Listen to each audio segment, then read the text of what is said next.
Assalamu alaikum students. I am Sir Shahrukh from Real Scholar School System.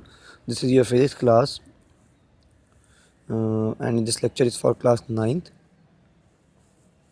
Students, you have studied your chapters, all the chapters according to the reduced syllabus, other than the chapters you have left, which you have studied in class 8th. Now we will get back to the revision of chapter number 5, which is gravitation. इस chapter में आपके कुछ topic ही include हैं, ये भी according to reduce syllabus ही हम cover करेंगे। तो इसमें पहला जो टॉपिक है आपका वो द फोर्स ऑफ ग्रेविटेशन के बारे में है कि जो अर्थ की कशिश शकल है, यानी अपनी तरफ खींचने की सलाहियत, जिसे आप ग्रेविटेशन कहते हैं या ग्रेविटेशनल फोर्स कहते हैं, उसका जिक्र आप करेंगे। तो उससे पहले ये देखते हैं इसके इंट्रोडक्शन में कि आखिर ये फोर्स किसने इजाद की, किसने इसका ज़िक्र किया, किसने इसको नोट किया। तो जब हम इस चीज़ की बात करते हैं तो हमारे दिमागों में, हमारे माइंड में एक बंदे का नाम आता है जो बहुत ही मशहूर साइंटिस्ट रहा है, जिसने सवाल को जो है वो उठाया। यानी उससे पहले तक लोग सवाल करना नहीं जानते थे या बहुत कम सवाल किया जाता था चीज़ों के बारे में। तो सर आइजैक न्यूटन जो है हमारे पास, ठीक है, सर आइजैक न्यूटन, इन्होंने 1965 में जो है आपको फोर्स ऑफ ग्रेविटेशन के बारे में जो है बताया। तो हुआ कुछ इस तरह था कि ये स्टडी कर रहे थे, सर्च कर रहे थे ये प्लैनेट्स वगैरह के बारे में कि ये कैसे अर्थ के गिर्द घूमते हैं और सूरज के गिर्द घूमते हैं, और कैसे मून जो है वो अर्थ के गिर्द घूमता है। तो वो जब इस चीज़ की स्टडी कर रहे थे तो इसी जिसे कहते हैं सोच में गुम, वो एक दरख्त के नीचे बैठे थे शाम में।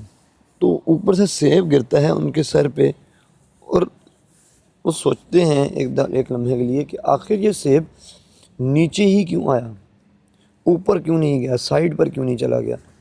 ठीक है, यानी सर आइजैक न्यूटन बैठे हैं आपके दरख्त के नीचे। ठीक है, ये सर आइजैक न्यूटन है, ये बिल्कुल वो इतने ही प्यारे थे। ठीक है, वो यहाँ बैठ के स्टडी कर रहे हैं, ऊपर से सेब गिरता है जी और नीचे आता है। ये जनाब सोचते हैं कि सेब ऊपर क्यों नहीं गया, ठीक है, नीचे ही क्यों आया। तो इस सोच को लेते हुए उन्होंने अपने ही आप से सवाल शुरू करते करते इस चीज़ को निकाल लिया, यानी इन्वेंट कर लिया इस जवाब को कि कोई ना कोई फोर्स, ठीक है, ज़रूर मौजूद है जो इस सेब को नीचे अर्थ की तरफ ही खींच रही है। यानी अर्थ है, कोई ना कोई फोर्स ज़रूर है जो इस सेब को नीचे खींच रही है, अदरवाइज़ ये सेब ऊपर ही जाता, नीचे ना आता। तो उस फोर्स को उन्होंने ग्रेविटेशन का नाम दिया, फोर्स ऑफ ग्रेविटेशन का नाम तो दिया, लेकिन सिर्फ सेब को देखकर ही नहीं, उन्होंने और भी चीज़ों के बारे में ये ऑब्जर्वेशंस की। ठीक है, और उन्होंने कहा कि सिर्फ अर्थ ही नहीं बल्कि हर दो बॉडीज़ यूनिवर्स में मौजूद, हर दो बॉडीज़ जो कोई मैस रखती हैं, यानी एम, वो एक दूसरे के ऊपर फोर्स लगाती, अपनी तरफ खींचती हैं।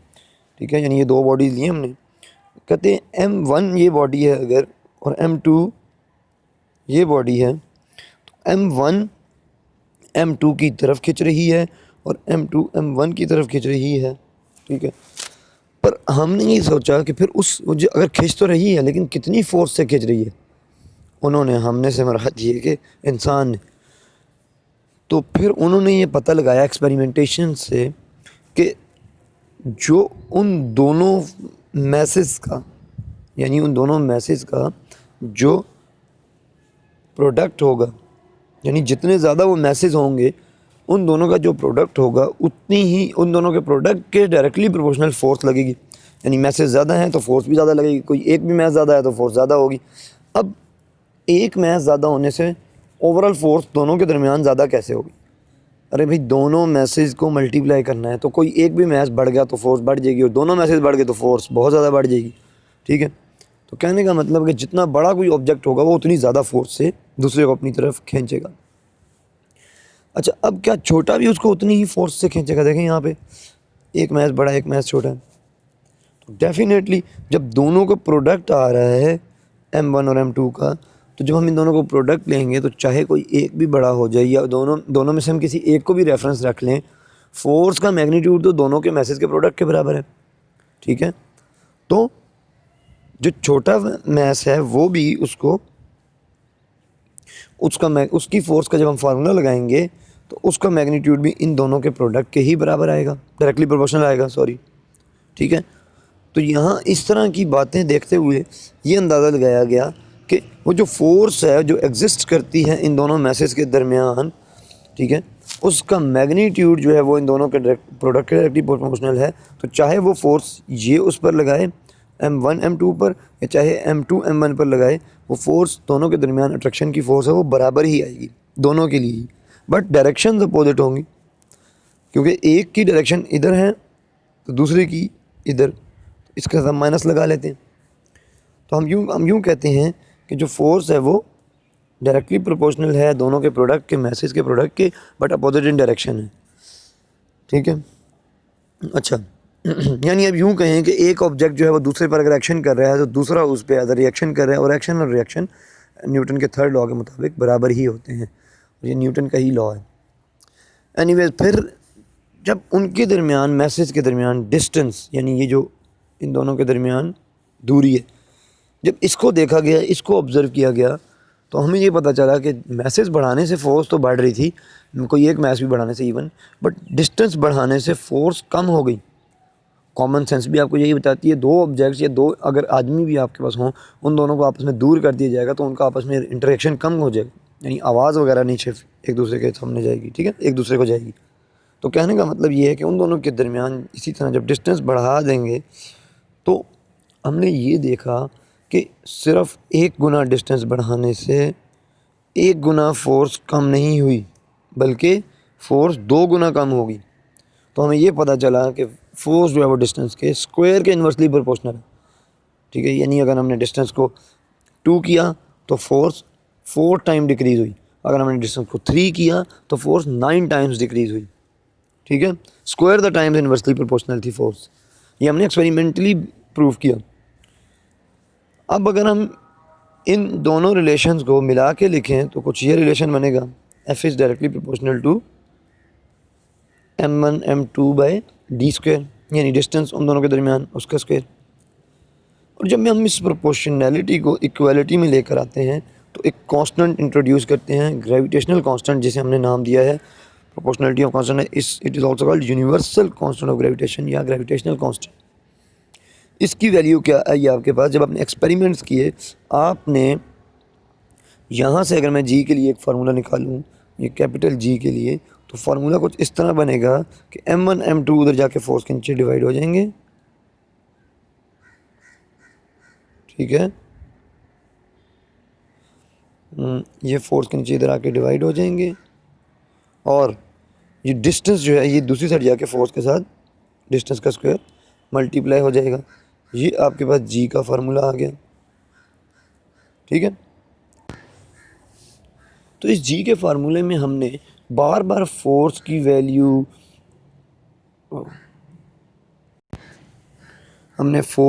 चेंज करके देखी। ठीक है, हमने फोर्स की वैल्यू हमने मैसेज की वैल्यू चेंज करके देखी तो हमारे पास फोर्स की वैल्यू चेंज हुई।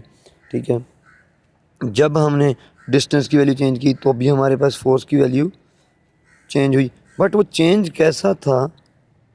वो चेंज कुछ यूँ था कि जब हमने मैसेज को बढ़ाया, डिनोमिनेटर्स को बढ़ाया, तो ऑटोमेटिकली न्यूमरेटर बढ़ गया, यानी फोर्स बढ़ गई। क्यों? क्योंकि दोनों मैसेज जो थे वो डायरेक्टली प्रोपोर्शनल थे फोर्स के।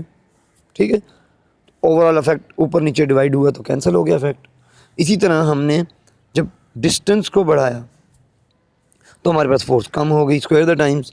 तो जहाँ पे जितना इंक्रीज़ आया था न्यूमरेटर में उतना ही डिक्रीज़ आ गया, तो ओवरऑल इफेक्ट फिर से कैंसिल हो गया। तो हमारे पास ले दे के जी की वैल्यू हमेशा कांस्टेंट ही आई। ठीक है, हमने जब भी कोई एक चीज़ बढ़ाई तो ओवरऑल इफेक्ट ऊपर और नीचे डिनोमिनेटर न्यूमरेटर का कैंसिल आउट हो गया। तो हमारे पास फोर्स क्या आई हमेशा, और ये जी हमारे पास हमेशा क्या आया, कांस्टेंट, जिसकी क्या वैल्यू आई 6.673 इंटू 10⁻⁻11। ठीक है, न्यूटन मीटर स्क्वायर पर के जी स्क्वायर। यहाँ से ये जी की वैल्यू आ गई। ठीक है ना। अब ये जी की वैल्यू आपके पास कांस्टेंट है, चाहे कोई भी मैसेज ले लें आप, चाहे कोई भी उनके दरमियान डिस्टेंस रख लें, कुछ फोर्स की वैल्यू आ जाएगी और उनका ओवरऑल प्रोडक्ट और जो रेशो है वो क्या आएगी, जी, यानी 6.673 ही आएगी। अच्छा, इस फार्मूला को जो फोर्स का एक्सप्रेशन निकाला आपने, ये ग्रेविटेशनल फोर्स ऑफ अट्रैक्शन है between any two objects, not only the earth, बल्कि किसी भी दो ऑब्जेक्ट्स के बारे में। ठीक है, दो ऑब्जेक्ट्स के दरमियान। अब ये फोर्स आपके पास बहुत ही ज़्यादा कम होती है, क्यों, due to this value of G, very small, 10⁻⁻11। सही है, तो ये आपके पास बहुत कम फोर्स होती है जो आपको महसूस नहीं होती, बट एग्जिस्ट ज़रूर करती है दुनिया में मौजूद हर दो ऑब्जेक्ट्स के दरमियान। ठीक है। अच्छा, अब हम ज़रा सा इस न्यूटन के थर्ड लॉ को जो है वो न्यूटन के इस ग्रेविटेशन के लॉ को थर्ड लॉ के साथ कंपेयर करेंगे। हमें क्या पता चलता है, हमें ये पता चलता है कि अगर दो मैसेज हैं m1 m2, ठीक है, वो एक दूसरे को अपनी तरफ खींच रहे हैं with same magnitude of force. ठीक है, फोर्स का मैग्नीट्यूड सेम है लेकिन डायरेक्शंस अपोजिट हैं। तो वो वही बात है जैसे न्यूटन के थर्ड लॉ में एक्शन और रिएक्शन की थी, कि अगर m1 जो है, ठीक है, दो मैसेज हैं आपके पास, अगर m1 जो है वो m1 इसको अपनी तरफ खींच रहा है विथ फोर्स F, तो m2 m1 को अपनी तरफ खींचेगा again with force F, but opposite in direction and equal in magnitude. यानी इसको हम कहते हैं F1, इसको F2 कहते हैं। तो F1 और F2 बराबर होंगे, बट सिर्फ डिफरेंस क्या होगा कि दोनों की डायरेक्शन अपोजिट होगी। माइनस साइन लगा देते हैं यहाँ पे F1 से पहले। ठीक है, तो जब हमने ये चीज़ देखी हमें ये पता चला कि न्यूटन का जो थर्ड लॉ है वो लॉ ऑफ ग्रेविटेशन को सपोर्ट करता है, या यूँ कह सकते हैं ये उसकी एक मैनिफेस्टेशन है। ठीक है, ये उससे रिजेम्बलेंस रखता है। अच्छा, अब अर्थ के केस में अगर आप आएँ तो यहाँ पे इस डायग्राम में देखें, अगर मैं इसके लिए ग्रेविटेशन का फार्मूला लिखूँगा तो मैं कुछ यूँ लिखूँगा कि F इज़ इक्वल टू, यानी ग्रेविटेशनल फोर्स, अगर मैंने इसको ग्रेविटेशनल फोर्स रिप्रेजेंट करना है, डिफ्रेंशिएट करना है अपनी अप्लाइड या फ्रिक्शनल या दूसरी फोर्सेस से, तो मैं यहाँ पे इसके G लिख सकता हूँ। ठीक है, ग्रेविटेशनल फोर्स। ये अर्थ के केस में किस तरह लिखी जाएगी, फ़र्ज़ करते हैं कोई मैस m है जो अर्थ के साथ एक दूसरे के ऊपर अर्थ और वो मैस फोर्स लगा रहे हैं, तो हम यहाँ पे कैसे लिखेंगे, F will be equal to gravitational constant mass 1, यानी ये ऑब्जेक्ट का मैस है ये वाला, मैस ऑफ द अर्थ, यानी बेस में अगर हम E लिख दें तो ये capital mass of the earth ME है, डिवाइडेड बाय इन दोनों के दरमियान डिस्टेंस का स्क्वायर। तो इन दोनों के दरमियान डिस्टेंस यहाँ पे क्या है, R, तो R का स्क्वायर। यहाँ पे इस केस के लिए, इस डायग्राम के लिए आपका फार्मूला ऑफ ग्रेविटेशन क्या बनेगा, ये। ठीक है, G(m)(m)E divided by R square. और हम इसकी वैल्यू भी निकाल सकते हैं अगर हमें सारी वैल्यूज़ पता हो। ग्रेविटेशनल कांस्टेंट की तो हमें पता है, अगर हमें पता हो ये मैस कितना है, मैस ऑफ अर्थ पता हो, इन दोनों के दरमियान डिस्टेंस कितना है वो पता हो, तो हम फोर्स की वैल्यू निकाल लेंगे। तो इससे रिलेटेड एक एग्जाम्पल करते हैं, एग्जाम्पल 5.1 वो देखते हैं। उसमें कहते हैं कि आपके पास दो लेड के स्फेयर्स हैं जिनके मैसेज हैं 1000 kg ईच, दोनों के मैसेज। ठीक है, तो m1 और m2 दोनों आपके पास कितने हैं, 1000 kg और 1 मीटर उनके दरमियान डिस्टेंस है। अब कह रहे हैं इनके दरमियान ग्रेविटेशनल फोर्स निकालें। ठीक है, नो इशू। हम ये ग्रेविटेशनल फोर्स का फार्मूला आता है। ठीक है, यहाँ पे मैसेज ये हैं m1 m2 हमें पता है, दोनों 1000 हैं, डिस्टेंस 1 मीटर है। फोर्स का फार्मूला ये है हमारे पास, वैल्यूज़ पुट करेंगे सिंपली तो हमें फोर्स मिल जाएगी। ठीक है। कैसे वैल्यूज़ पुट करेंगे, सबसे पहले जी की वैल्यू पुट की, उसके बाद आपने 1000 kg मैसेज पुट किए, 1 मीटर का स्क्वायर ले ली। तो आपके पास सॉल्व करके जो आंसर आ रहा है, ठीक है, कैसे सॉल्व करके, जब मीटर का स्क्वायर लेंगे डिनोमिनेटर में मीटर स्क्वायर और ये वाला मीटर स्क्वायर कट जाएगा। ये केजीज जब मल्टीप्लाई होंगे तो दोनों केजी स्क्वायर होंगे, तो ये दोनों भी पर केजी स्क्वायर से कट जाएंगे। आपके पास फोर्स का यूनिट आ जाएगा जस्ट न्यूटन। एनीवेज इनको सॉल्व करेंगे तो वैल्यू आई 6.673 इंटू 10⁻⁻5, जिसका मतलब ये है कि ये वैल्यू आपके पास है समथिंग लाइक 0.06673, ठीक है, यानी इतनी छोटी, इतनी स्मॉल वैल्यू है ये। कहने का मतलब यहाँ पे ये हुआ कि आपके इवन 1000 केजीज के मैसेज, 1000 केजी मतलब यहाँ पे देखें 1000 केजीज के मैसेज से दोनों, यानी एक एक टन के दो मैसेज आपने लिए, उनको सिर्फ जस्ट 1 मीटर दूरी पर रखा है। जस्ट 1 मीटर दूरी पर रखने से आपके पास उन दो मैसेज इतने बड़े बड़े के दरमियान कितनी सी फोर्स आई है, जस्ट इतनी सी छोटी सी। तो कहने का मतलब ये है कि ये फोर्स एग्जिस्ट कर रही है बहुत इवन बड़े बड़े मैसेज के दरमियान, बट फील नहीं हो रही, ठीक है, यानी वो एक दूसरे को अपनी तरफ अट्रैक्ट नहीं कर रही, वो ऑब्जेक्ट्स अपनी जगह पर ही पड़ी हैं।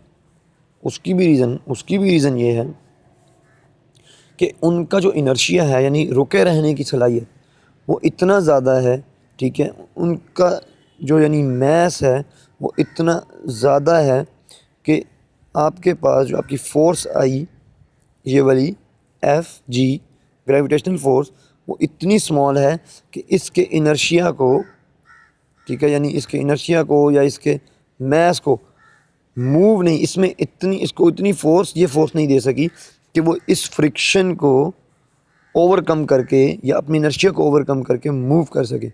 तो ग्रेविटेशनल फोर्स में वो सलाहियत ही नहीं है, क्योंकि उसकी मैग्नीट्यूड बहुत कम है, ठीक है, इसलिए ऑब्जेक्ट्स जो हैं वो एक दूसरे को खींच तो रहे होते हैं अपनी तरफ, बट वो मूव नहीं कर पाते, क्योंकि वो जो फोर्स होती है वो उनके इनर्शिया को ओवरकम नहीं कर सकती, यानी उनको रुके रहने की सलाहियत को नहीं तोड़ सकती, तो वो रुके ही रहते हैं। दूसरी बात कि फोर्स फिर अर्थ भी तो उन पर लगा रहा है ऑब्जेक्ट पे ऐसे डाउनवर्ड वेट, तो ये फोर्स काफ़ी ज़्यादा है as compare to gravitation force of attraction between them. तो जब ये फोर्स ज़्यादा है तो ये अपनी तरफ खींच के रखेगा, तो इस तरफ ऑब्जेक्ट मूव नहीं कर सकेगा, बिकॉज यहाँ से ये अर्थ के साथ जुड़ा है और फ्रिक्शन यहाँ पे ज़्यादा है। अब इस फ्रिक्शन को भी ओवरकम करेंगे तभी वो ऑब्जेक्ट मूव कर सकते हैं, बट आप इस फ्रिक्शन को भी ओवरकम नहीं कर सकते, ठीक है।